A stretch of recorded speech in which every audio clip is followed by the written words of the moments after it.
पुणे जिल्ह्यात अजित पवारांना धक्का.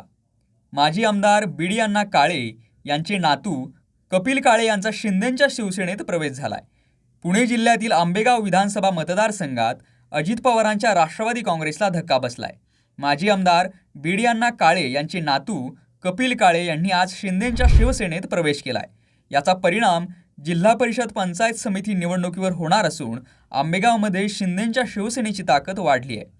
आंबेगावचे माजी आमदार बीडी अण्णा काळे यांनी व त्यांच्या कुटुंबाने आंबेगाव तालुक्यातील माजी मंत्री आमदार दिलीपराव वळसे पाटील यांच्या सोबतीने काम केले आहे.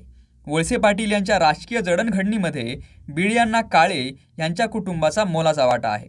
जिल्ह्याचे जिल्हा प्रमुख श्री देवदासजी दरेकर व उपजिल्हा प्रमुख प्रगदादा वाडकर यांच्या उपस्थितीमध्ये श्री कपिल दिलीपभाऊ काळे पाटील, कैलासवासी बीडी काळे अण्णा काळे माजी आमदार आंबेगाव तालुका, माननीय श्री शरद पवार यांचे मुख्यमंत्री काळातील पहिले विश्वासू सहकारी यांचा प्रवेश, यांचे नातू श्री कपिल दिलीपभाऊ काळे यांचा या ठिकाणी प्रवेश होत आहे.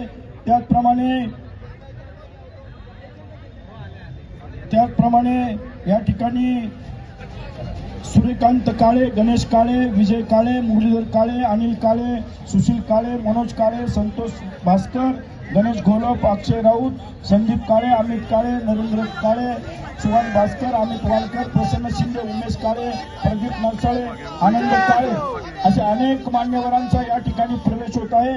आदरणीय महाराष्ट्राचे माजी मुख्यमंत्री. फेसबुकला आमचे पेज लाईक करा आणि आमचा युट्यूब चॅनेल सबस्क्राईब करा. वास्तव मराठी.